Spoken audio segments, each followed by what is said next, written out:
Hey, it's Alan here, and I'm deep in writing mode to bring you new episodes of Uncharted for 2026. So in the meantime, I wanted to share with you an episode of my other podcast, which is the ongoing history of new music. This is from an occasional series we call The Rock Explainer. Have you ever wondered why we call it a cover version? What's the difference between a sample and an interpolation? Why are artists selling their catalogs for millions of dollars? And why were guitars designed for right-handed players? This episode dives deep into the hidden history of music, and I think you'll like it. I'll have a brand new episode of Uncharted for you in about 2 weeks, but please enjoy this episode of the ongoing history of new music. And if you're not following the ongoing history, please do. We release an episode every week, and there are hundreds, yes, hundreds to choose from. Please, knock yourself out. Humans are a weird species. Yeah, we can be inquisitive, but we can also be very docile, especially when it comes to tradition. We're told to do something because, it's always been done this way. The old ways are the best. They've worked for us for decades, centuries. So who are you to ask questions or dispute things? Okay, but this is a rational, modern, scientific world. It's supposed to be anyway. So it doesn't seem right that we not question something that seems a little off. For example, for the 3 days leading up to Mardi Gras, the people of Ivrea, Italy, and this is true, divide themselves into 9 different teams. They dress up in battle gear and start throwing oranges at each other. And here's the wild thing. Nobody knows why. They've just always done it. Oh, there are rumors. It may have had something to do with defending the town against a tyrant ruler in the 12th century. Or wait, maybe it was the 13th. Anyway, we're not sure. This tyrant may have assaulted a young woman the night before her wedding. She not only fought back, but she cut off his head. What this has to do with 9 teams throwing oranges at each other is unclear, yet it's a thing. But we don't have to get that weird. Let's look at things from a different perspective. There are many objects in everyday life that we just accept as being there. It never occurs to us that these things might have names. Have you ever heard of a glabella? That's the space between our eyebrows. Before I heard that word, it never occurred to me that this part of the body would have a name. Can't get out of bed in the morning? Well, you have a condition known as dysania.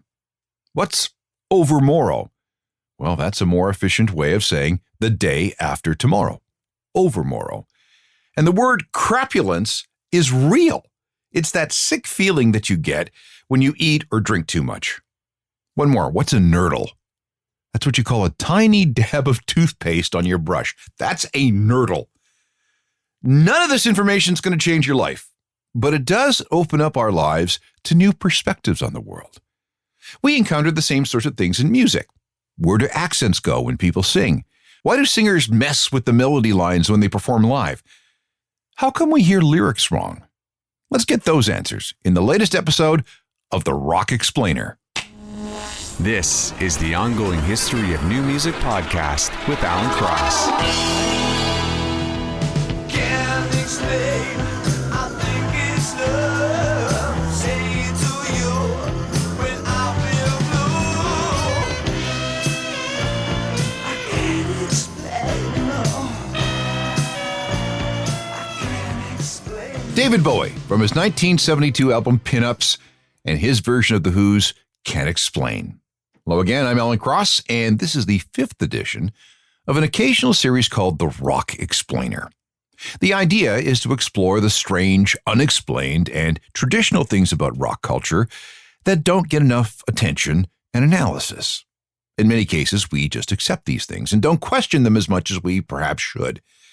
But if we stop for just a second and cock a quizzical eyebrow and actually ask the question, then it's possible to learn new things about music that you might not have ever imagined.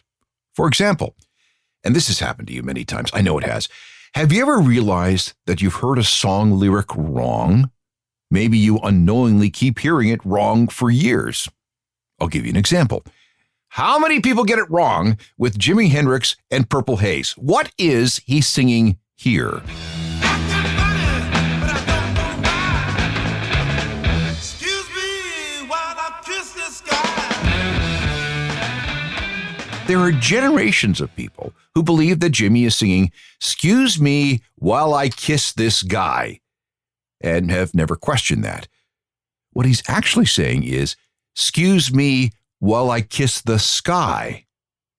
Now that you know, listen again. Excuse me while I kiss the sky. Here's another famous misheard lyric.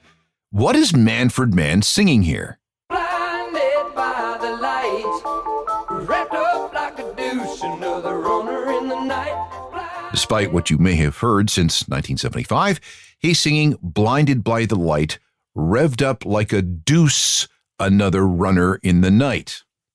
In case you don't know, "Blinded by the Light" is a Bruce Springsteen song, and if we go back to the original, we can hear it a little better. Yeah, she was blinded by a light. Oh, cut loose like a deuce, another runner in the night. Okay, revved up like a deuce, another runner in the night. All right, so what does that mean? Well, it's a reference to a hot rod engine, specifically one related to 3 models of Ford cars from the 1930s known as Deuce Coupes, which were once favorites of hot rod modifiers. Springsteen is singing about revving up a 4-cylinder engine and not anything else, including any feminine hygiene products. Misheard lyrics are known as mondegreens.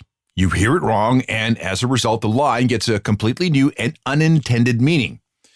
The word goes back to 1954, when an American writer named Sylvia Wright wrote in Harper's Magazine that she messed up with an old Scottish ballad entitled "In the Bonnie Earl Moray," which dates back to at least 1765. Her mother used to read it to her. The last line of the poem reads, "Laid him on the green," as in, out in the meadow or the lawn or whatever. But young Sylvia heard it as Lady Montegreen. And in that article, she declared that all misheard lyrics and lines of poetry should be called mondegreens. And it is now an official word in the Oxford English Dictionary. Okay, so we know what mondegreens are called, but why do we mishear lyrics in the first place? This has to do with the psychological response known as confirmation bias. If we hear a phrase indistinctly, our brains automatically, instinctively try to fill in the gaps with something familiar. This may lead to situations of cognitive dissonance, when we can't make out the words. The brain just shoves in something to make it make sense, sort of. The error then gets burned into our minds, and we can't hear anything else. We might even rebel and actively fight against hearing the correct lyric.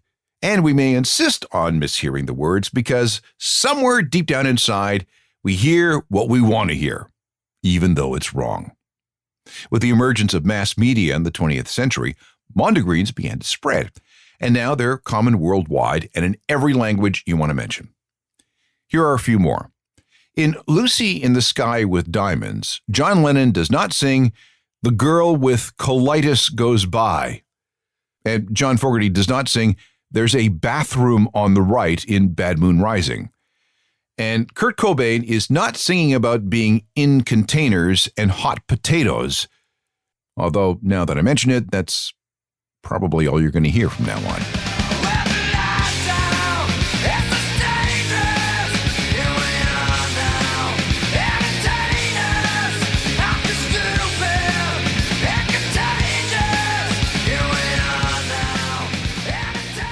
Okay, sorry if I ruined the lyrics to "Smells Like Teen Spirit" for you after all these decades, but at least you know what a mondegreen is and why they exist. Here's another thing that you've probably never questioned too much. You know when a lyricist runs out of words and just starts singing "la la la" or "na na na" or "doot doot doot"? Those placeholders or nonsense sounds are called vocables. They don't have any meaning. There are so many of these. Dum dum dum, la-dee-da. Many indigenous songs use vocables. Some Jewish melodies are nothing but vocables. And here's a wild fact. Back in the 15th century, classical composers used a specific vocable as a filler word for songs. Now, I'm going to read you the lyrics from "Will You Buy a Fine Dog?" This was written by Thomas Morley sometime in the 1500s. I'm quoting from the lyrics directly. Will you buy a fine dog with a hole in his head? With a dildo, with a dildo, with a dildo. So, yeah, dildo was once a vocable for lyricists who had no idea what to write in the same spirit as Hey Diddle Diddle, the Cat and the Fiddle.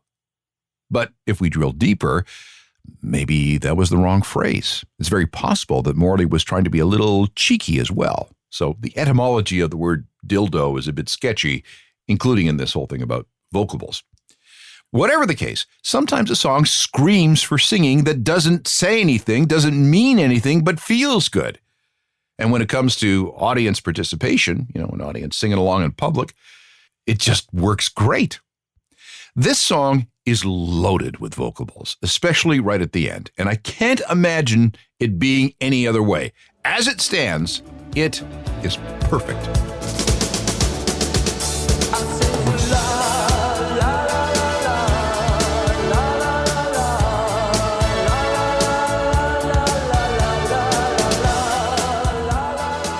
Simple Minds taking us out of Don't You Forget About Me with many la-la-las, the singing placeholder known as a vocable. Since we're talking about singing, here's another thing that needs an explanation. Where do accents go when we sing? This happens 99% of the time, no matter how thick a brogue might be. So why? First, we have to understand the characteristics of an accent. Vowels and consonants are examples of what linguists call phonemes. These are sounds that distinguish one word from another. People from different parts of the world will pronounce phonemes differently, even with a common word. And second, melody and rhythm play a factor. The melody of a song tends to override how someone would normally pronounce a word and its phoneme. It cancels out what makes an accent an accent. Think about what's involved in singing. You're not speaking words. You're making them musical. For example, you stretch out certain songs, especially vowels. When you do that, things become more neutral. Add in expression and emotion and bouncing along with the rhythm, and things may get flattened out even more. A few artists will work to keep their regional accent. Think the Proclaimers and 500 Miles. Elton John producing calf as cough in Benny and the Jets, and anything by the British band Idols. Unless you make that effort, the music will guide your pronunciation into something that sounds, North American, or at the very least, Mid-Atlantic. The best example I can give you is the Gallagher brothers. They're from Manchester, where the dialect is very strong and very distinct. And the boys can spread it on quite thick. Here is something called Wibbling Rivalry. This is a 1995 recording of Liam and Noel getting into a fight during an interview. Situations like that have been happening to me and him before we were in a band. Right. This band... So therefore, why should it all change? Why shut up! Shut up! Situations all the time. He's just said 70%. I've got a life about the band. The band is another form of life. The band is about music. Exactly. Right? It's not about getting thrown off ferries. Or about... I've not said that. Yeah, well, why don't you go downstairs and smash the bar up and say you're the singer of Oasis? Because I don't know what if I did. If I was going to go down and smash the bar up, I'd do it and there's nothing to stop. So why don't you go and make a scene then? Because I'm not in that... Now, here's Liam and Noel singing. Where did all that Manx speak go? Well, it got absorbed into the melody and the rhythm of the music.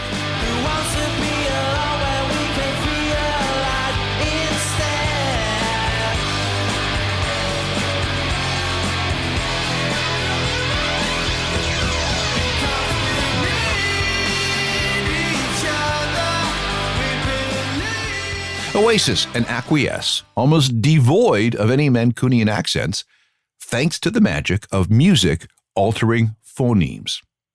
More things from rock that need explaining coming up, including a few things to pay attention to the next time you go to a concert. This is another episode in the Rock Explainer series, a chance to learn why certain heretofore unexplained things exist in the world of rock.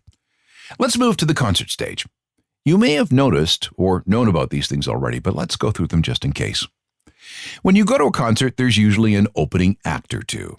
In most cases, they don't sound as big as the headliner, and that's usually because they don't get full use of the PA. You just don't want the opening act blowing the headliner off the stage. Second, we usually hear music playing through the PA between the opener and the headliner. You may notice that the closer it comes to the main event, the louder the music gets. This is an old soundman trick designed to build the energy in the building before the headliner hits the stage. Not everyone uses this technique, but once you start listening for it, you'll see that it's quite common. And finally, when the main act does hit the stage, their singing may be different. This can be annoying to fans who expect the sound from the stage to be the same as the song from the recording. So what's going on here? Well, mostly it's the physical frailties of the human voice. It's hard to hit high, powerful notes night after night. The singer needs to adapt, lest they blow out their voice and can't sing at all and ruin the tour. Another issue is age. As we get older, our voices change. The muscles and cartilage in our larynx, the place where our vocal cords live, get old and tired and begin to deteriorate. The vocal cords themselves lose flexibility. They get thinner and become stiffer. Some men find their voices increase in pitch. Women may find the opposite. Because of the stiffness of the vocal cords, they don't vibrate as easy as they used to. This makes hitting high notes, moments of extreme vibration, very hard, if not impossible. It becomes very hard to control those vibrations, which is necessary for singing. So, as a result, some older singers will be forced to do one of two things. First, they'll change the performance so they avoid hitting too many high notes. A second option is to lower the key in which the song is performed. A lower key means any high notes in the original arrangement are transposed down to a level that is more easily singable. Paul McCartney has had to do this in his later years. There are some really high notes in the song Maybe I'm Amazed. And if we go back to 1968 and the recording of Hey Jude, a song that features 4 minutes of the vocable, na na na, McCartney takes his tenor range to a very high F. In 1968, he could do that when he was 26. Now that he's in his 80s, well, no, not his fault. It's just the human body. He compensates in concert by dropping the key of the song and by also having some very clever and subtle backup vocals from his band. Bono has done an excellent job in keeping his voice in shape. He's very careful with his instrument. But if you have seen U2 in concert over the last, 15 years or so, you may notice that a song like this is performed in a lower key. And depending on the night, Bono may sing the chorus with a little less gusto and in a lower range. He also depends on the Edge's background vocals to give things extra oomph. On this particular night in Berlin, things were pretty much on point, although maybe he was holding back just a little. And it's been over you. It's a beautiful day. Don't let it get beautiful day. Yeah. Let's move to the concept of backwards masking or backmasking. Maybe you've heard about this before. Maybe you've heard about some of this without even knowing it. This is a recording trick where you record something forward and then dub it backward into a song so that when it's played, that piece is heard backward. It can be a cool audio effect. Now, who came up with this? Well, the technique has a very long history that goes back to the early days of recorded music. Aleister Crowley, the occult weirdo and self-proclaimed evilest man alive, conducted audio experiments, spinning phonograph records backwards as early as 1913. He thought he might find hidden messages or perhaps learn how to think backward. Reversed audio can be found in the movie Gold Diggers of 1935. And then in 1959, a group called the Eligibles released a song called Car Trouble. It only reached number 107 on the Billboard charts, but it was the first record on that chart to contain backmasking. There are 2 backward passages. Here's the second one. Car trouble on a lonely road. Car trouble on a lonely road. We started in walking back to town. Couldn't get a ride, everybody turned us down. As we walked in the gate, I could hear her daddy yell.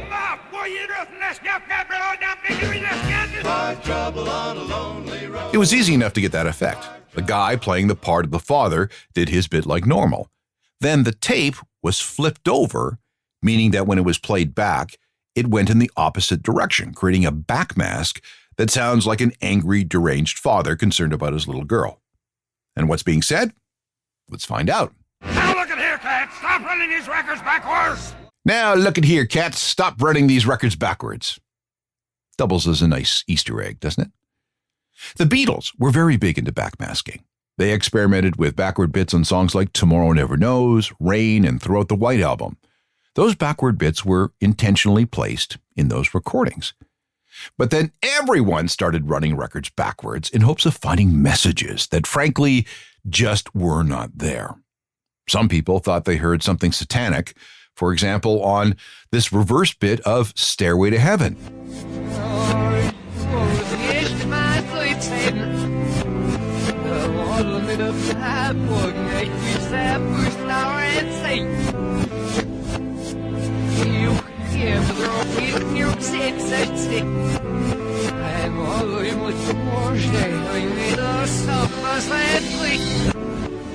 Fundamentalist religious types swore that Zepp deliberately planted that message in the song so it would subconsciously influence unwitting stupid kids. It supposedly says, "Oh, here's to my sweet Satan, the one whose little path made me sad, whose power is Satan. He will give you 666. There was a tool shed where he made us suffer. Sad Satan." Sure. If you want to know more about this slice of insanity, you can check out the Satanic Panic episode of my other podcast, Uncharted, Crime and Mayhem in the Music Industry. It's just weird. Anyway, back to the main topic. Tons of artists used backmasking effects in the 70s and 80s. That seems to be when things reached their peak. Iron Maiden, Pink Floyd, Styx, Prince, B-52s, Weird Al, they were all into it. But then backmasking sort of went away in the era of the CD because, well, how are you going to spin a CD backward? But once digital sound editing software became widely available in the late 90s and early 2000s, the practice came back. Today, there's a Wikipedia page that lists dozens and dozens of backward messages. Beck, Cake, Coldplay, Eminem, Franz Ferdinand, Linkin Park, Marilyn Manson, Moby, Soundgarden, Tool, 21 Pilots, and a ton more. And of course, more than just a few of them do it just to mess with people. For example, in early 2000, the New York electropunk band Mindless Self-Indulgence released an album entitled Frankenstein Girls Will Seem Strangely Sexy. It leads off with a song called Backmask Warning, and it contains the line, "Play that record backwards. Here's a message, yo, you suckers. Play that record backwards." 2 minutes into the song, we start hearing some weird stuff, and I will translate. Singer Jimmy Urine, yes, I did say urine, says these words backwards. Respect your parents, clean your room, do your homework, don't stay out too late, and eat your vegetables. So, take that, satanic panickers.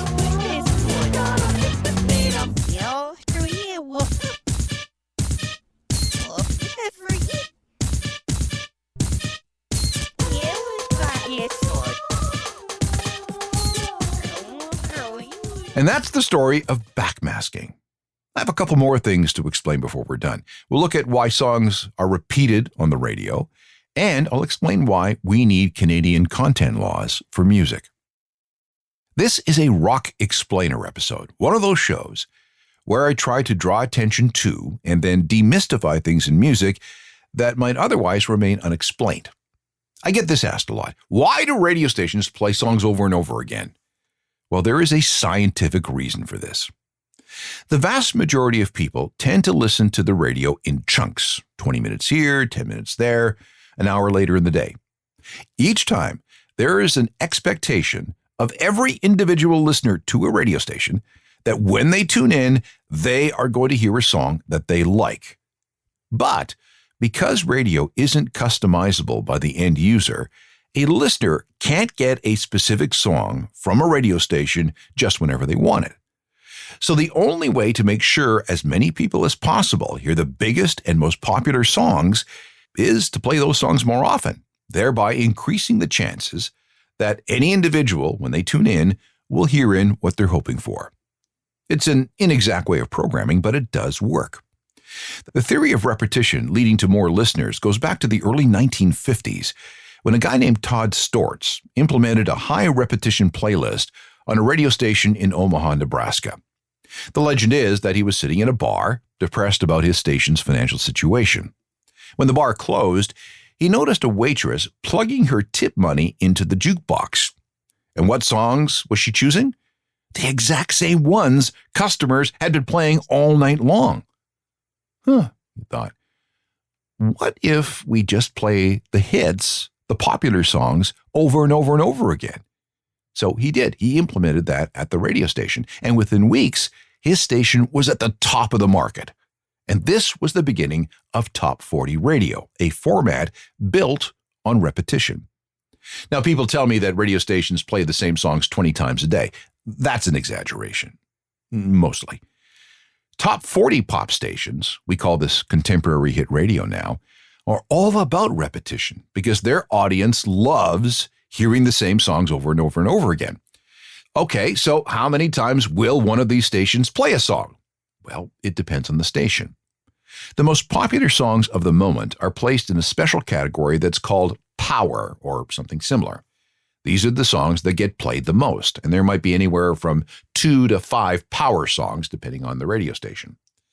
Depending on the characteristics and the demands of the audience, the rotation of power songs is optimized. In extreme cases, that might mean playing a single song 120 times a week. Since there are 168 hours in a week, that means one of these power songs comes up on average every 1 hour and 24 minutes. Radio stations that play music other than Top 40 know that their audience won't stand for that. Oh, they still have songs in power rotations, but those songs are played 30 or 40 or 45 times a week, and often much less. Those are for new songs. Well, what about older ones? Again, it depends. A rock station will have a Power Gold category, or something like it. These are songs usually more than 2 years old that have established themselves as all-time favorites with the station's audience, something that's determined through rigorous audience research and testing. A typical rock station might play something like this 5 to 8 times a week, maybe more, maybe less. Again, it all depends on what the audience wants and the nature of the radio station. In fact, this may not be the first time you've heard this track today.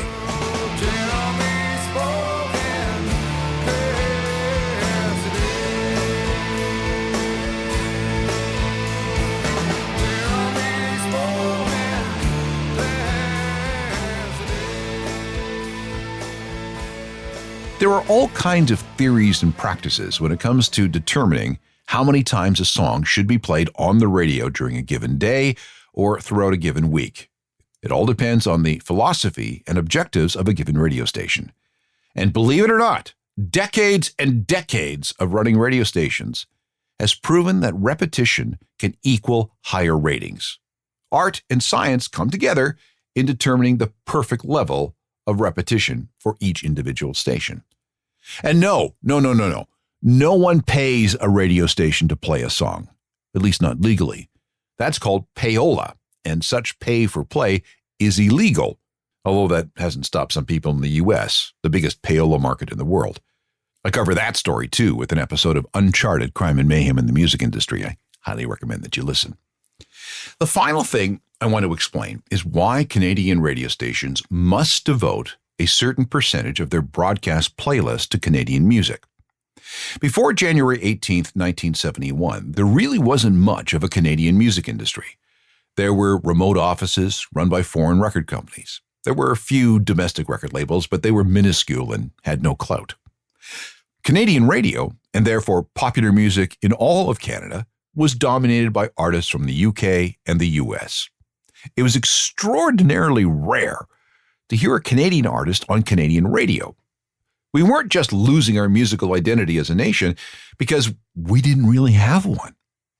But starting in the mid-1960s, there was a movement within Canada to do something about our moribund music industry.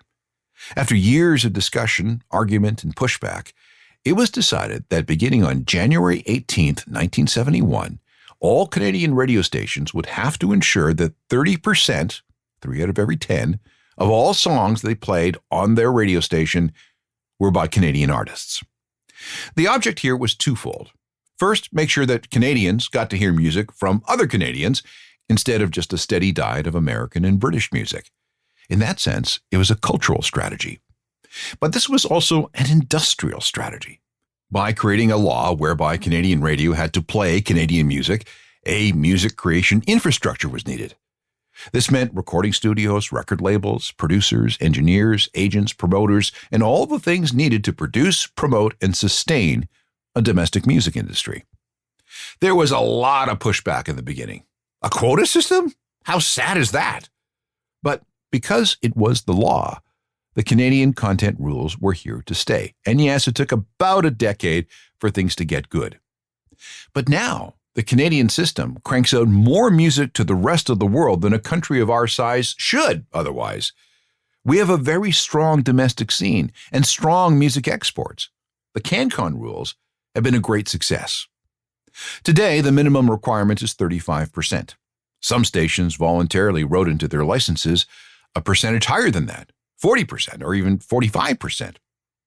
The whole CanCon story is very complicated, and it's very easy to get lost in the weeds. And to explain it all takes an entire show.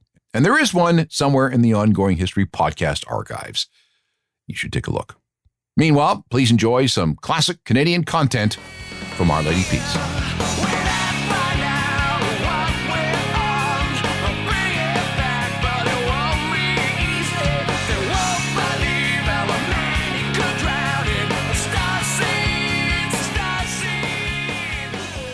And that's what I have for this edition of the Rock Explainer. Like I said, this was the 5th in a series of programs, so if you would like to have more things explained to you, check the Ongoing History podcast and you'll find the other shows. Meanwhile, if you have something about rock that you would like explained, I will do my best. Drop your question to alan@alancross.ca and I will put it on the list for the next installment. Music news and information daily through my website, ajournalofmusicalthings.com. You should get the daily newsletter too, just so you're always up to date. And search for me on social media platforms. I'm lurking there all the time. And then, I'll say this again, there's my other podcast, Uncharted, Crime and Mayhem in the Music Industry. And it explores the intersection of true crime and music. Get it wherever you get your podcasts. Technical production is by Rob Johnston. There's an explanation in itself. Talk to you next